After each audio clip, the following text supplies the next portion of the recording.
7 days to economic collapse. Let's have a look. Hello everyone, Florian.Heise here, and welcome to another episode of HeiseSays. Grab your stein of coffee and let's have a look at this article from news.com.au written by Tarek Brooker discussing the JobSeeker, JobKeeper changes on September the 28th and how they may cause an economic collapse. The countdown is on to the day the rug will be pulled from under us. This is when Aussies will feel the real economic pain of the pandemic. And he's right. Australia's in recession, everyone. We're in recession for the first time in 28 years. But we haven't really felt the true impact of it. I know some people have, but the wider economy, we really haven't. There's a lot of government intervention in the recession that Australia had to have. You know what I'm going to bring up trading economics. And let's just have a look at our indicators here. Let's just have a look at Australia. This is a great website to be familiar with. And you can see here GDP growth fell 7%. Let's pull out the max chart. See this little trend down, the bouncing up and down? That's around the time Australia, or there, that fall. That was the last recession. That was the recession Australia had to have. Remember that? I was a child then, but I remember it. Now, look at what we've had here. Look at what we've had here. These two things aren't the same. What we're going through now is different.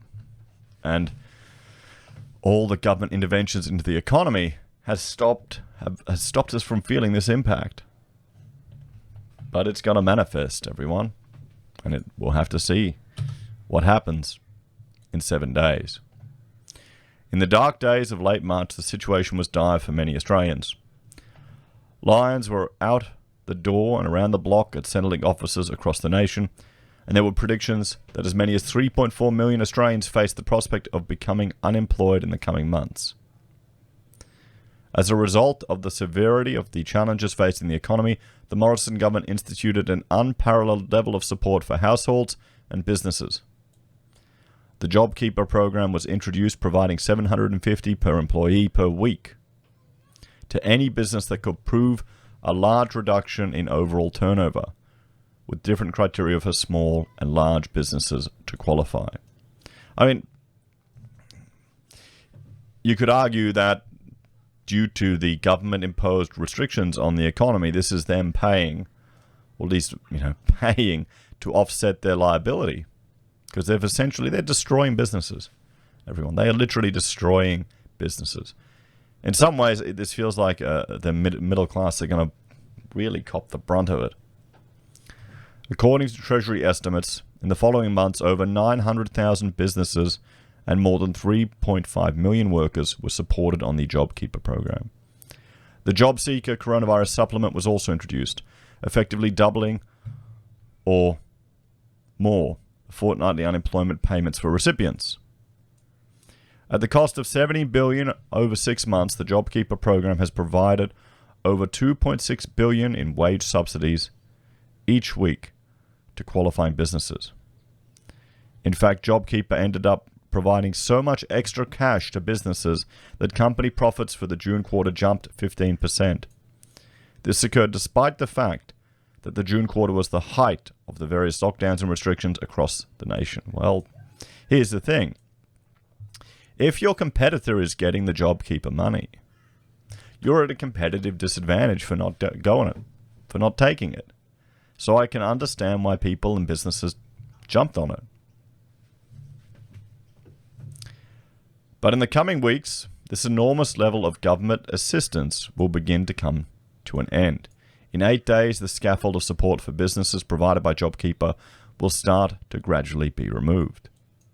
It will mean hundreds of thousands of businesses are forced to stand on their own 2 feet for the first time in 6 months, and approximately 1.3 million workers will lose access to support from the JobKeeper program. So here we have what's happening. This is JobKeeper payments now. Now it's $1,500 a fortnight, and to eligible Australians, 3.5 million workers in 960,000 businesses. As of July, the government budget for the scheme is $100 billion plus. From September, in 7 days, a two-tier payment begins based on pre-COVID hours. $1,200 a fortnight for workers on 20 hours or more. $750 a fortnight for workers on less than 20 hours. I mean, this reduction to $750 for people who were in a casual job or people who weren't working a lot of hours. I mean, it's ludicrous that some people were better off financially on this JobKeeper payment than not. Because, well, that makes them start thinking, why am I working so hard? Why am I doing this? So this is a good lifestyle. I could get used to this.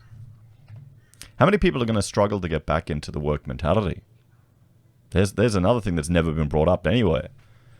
You know, months of pretty much just chilling. Hopefully people are we're starting to see in the unemployment figures, but that's not JobKeeper, that's Jobseeker, where people are starting their own businesses or going in job on the, gig economy. So from January 4, the top tier payment will reduce to $1,000. Second tier will reduce to $650. And that's still more than they're getting on the dole, guys. And how many of these JobKeeper people are doing 0 hours? That's the thing. There are some businesses where JobKeeper recipients are doing 0 hours. So Jobseeker. In 7 days, the $550 coronavirus supplement will be reduced to $250. So that's $300 less a fortnight. Payments to continue at least until the end of the year. And they're able to earn up to $300 a fortnight. So you're copping a hit of $300, but you can earn up to $300 a fortnight. But that's kind of difficult. Mutual obligation requirements increase and must look for up to 8 jobs a month. Must accept any offer of suitable work. Any offer of suitable work. And I think most people, I know that I've read some of these articles where they talk about people who won't take a job or won't do this.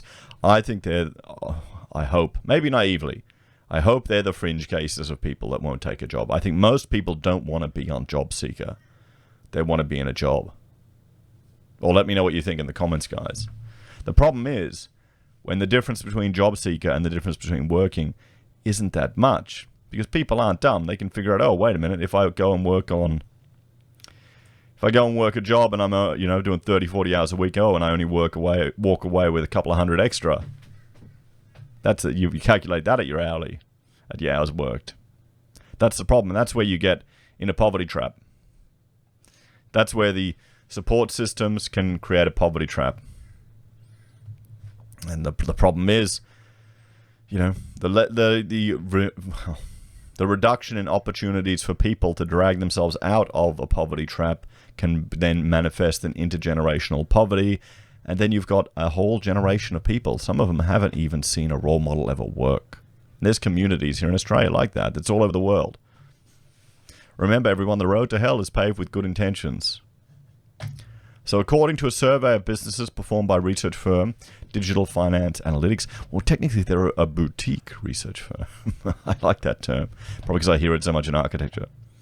Small and medium business owners are quite guarded about their prospects going forward, with around 1 in 4 of those surveys stating that given circumstances, they did not expect to be trading in 6 months' time. So 25% of businesses may be gone. Small and medium businesses. SMEs are facing challenging conditions across the country, but some states are suffering more than others, said DFA Principal Martin North. The ACT is performing quite well. I don't think anyone's surprised the ACT is performing well. I mean, this is the thing. You got to get into government work. Yesterday, I did a live stream where we looked through, of most things, the statement of compatibility of changes to legislation in Victoria and how they frankly get around their human rights charter. And afterwards, I went and talked to a colleague, and she was praising our Premier here with the restrictions for keeping her safe, for protecting us all. And that kind of disheartened me a bit. Because I think there's some people, particularly civil servants, and she's a civil servant, who may not have felt the impact of this on their day-to-day. Sure, there may be some restrictions and some inconveniences, particularly here in Queensland. But that doesn't mean your job's still fine. You're still getting paid. Oh, you may need to go through a few extra procedures at work. That's fine. Oh, look, I got this money from the government. Oh, look, I can access my super. It's good times. That's the concern. So the ACT is performing quite well due to support provided by the public sector in Canberra. But businesses in Victoria, and particularly Melbourne, are suffering badly as a result of the second round of lockdown. In Victoria, almost 35% of businesses surveyed stated they did not expect to be trading in 6 months' time compared to the national average of 25. So, our 25 is looking better by comparison. This 25 is still atrocious, everyone. 25% of businesses surveyed don't think they'll be in business in 6 months. In Victoria, it's 35%, nearly over a third of all businesses. I mean, there you go. Look at that. Queensland, what's that? 20%. WA between 20 and 25. SA, 20%. Tasmania, look at that. Look at Tassie, 30% of businesses. What's going on in Tassie? Well, you know what it is. Tourism's gone. Tourism's gone. Who's traveling? The challenges faced by businesses vary widely between different industries. In the transport and warehousing sector, businesses are faring relatively well, with less than 10% saying they did not expect to be in business in 6 months. In other industries, however, things are far more severe, with well over half of businesses in arts and recreation saying they don't expect to be around in 6 months' time. Half of businesses in education and training and accommodation and food services also predicted a grim future. And you can see here, look at that. A recent analysis of employment by consulting firm Taylor Fry suggests that the concern is very much warranted. I mean, this is a scary prospect, everyone. What this tells me, looking at this, what this says is, I bet you some businesses are just riding it out, riding on fumes, getting the JobKeeper to help out their team. Can you see that happening for a small business? That's a business where you actually have a relationship with your staff. Whereas a business owner, you'd make those sacrifices to help them out because you like them. I know this is a shocking concept for people that have worked in huge firms and have only ever dealt with HR people. You probably have never been in a situation like that where you have a personal relationship with the owner of the business. Maybe that's just my experience. Maybe I like the staff that I kept. The ones we didn't keep. You don't like them, you just get rid of them quick. As well, that's not as easy as it should be in Australia, to be honest. Their analysis showed that Aussie small business, those employing fewer than 20 staff, had lost 8% of jobs, with medium businesses employing 20 to 200 staff had lost 7.2% of jobs since the beginning of the pandemic.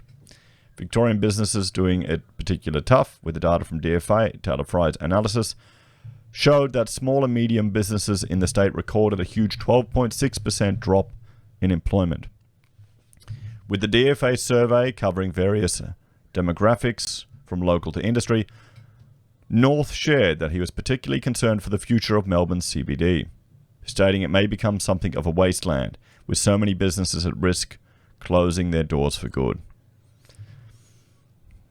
I think Martin's right there. I think it's going to... I mean, who would go? Who right now in their mind, who at all would jump in and buy like a failing business in Melbourne? If there's a coffee shop that you know that's failing, would you take a loan to go and buy it now, even if it's under distress? Maybe if you expected it to turn back around soon. But what if there's a third lockdown? What if there's a third restriction? How much money do you need to have to cash flow it until you can start turning a profit? According to North, the key turning point for Victorian businesses was the re-implementation of the second lockdown. And we've looked at these extensions of powers in Victoria. They've been pushed out until April 2021, everyone. So what else could be pushed out until April 2021? Up until the lockdown was and I should say, the bill hasn't passed the upper house, although I suspect it will sail through. There's still opportunity for Victorians to reach out to their representatives. Reach out to the members in the upper house. You've got that. You've got that safeguard. Labor got rid of that here in Queensland 100 years ago. You know, we can't have, and no politician is ever going to reintroduce it because they don't want other people checking their work. Up until the lockdown was reintroduced in Victoria, things were looking pretty similar across the various states and territories. But since then, businesses have been decimated by a second round of forced closures due to the virus, said North. The issues in Melbourne have become more systematic, with many businesses and key supply chains at risk. Given small and medium businesses employing approximately 68.3% of workers, the potential closure of so many businesses could be a devastating blow to an already struggling economy. When asked how many businesses would end up closing their doors for good, North replied, "With all the variables, it's hard to predict exactly how things are going to play out. But business owners are generally reasonably realistic about their prospects and have a fairly accurate sense of where their business is at." So let's read between the lines there. Those that are saying, the 35% that are saying they won't be here in 6 months' time, may not be. In the next 9 months, that 35%, they could just be preparing to exit. Because that's what you do. It takes time to get out of a business. Maybe they're formulating a strategy to get out. In the next 9 months, businesses face a challenging transition to the long-term COVID normal. I hate that term. COVID normal. No. Normal. Okay? You don't want this to be part of our lexicon. No. Return to normal. As the various support mechanisms are reduced and finally removed. As the insolvency moratorium, JobKeeper and Jobseeker supplement are stripped away, the true state of the economy and business balance sheets is finally revealed. Yeah, that's the thing. The trading while insolvent, I mean, that's just as a small business owner, that's that just worries me. I feel sorry for all the builders and tradies that are doing business right now with insolvent businesses and won't get paid. Because there are going to be some. I bet you. What kind of damage will we find when the economic bandages are finally pulled off remains to be seen and is a matter of great debate among analysts and economists. But if the views of businesses from DFA's survey prove to be accurately representative of the broader business community, the situation for the economy may be more dire than the current consensus suggests. What do you think about that, everyone? It wouldn't be the first time that the consensus is wrong, would it? How do you think the economy will handle the pulling back of all of these interventions? Let me know your thoughts and opinions in the comments below. Do you think North is on the money? Do you think we have a right to be concerned? And do you think we'll start to see economic impacts on the 28th, or will it drag out a little bit longer? As always, thanks for watching. Let me know your thoughts and opinions down below. Please like, share, and subscribe to the channel. If you're a fan and want to support the content I create, there are a few ways you can. You can join us on YouTube or Patreon. You can support us using our affiliate links at Amazon, eBay, Independent Reserve, or Kucoin. You can buy a merch from HeiseSays, use Gold Pass from the Perth Mint, or support us via PayPal. Take care, everyone. Have a great day. I'll see you next time.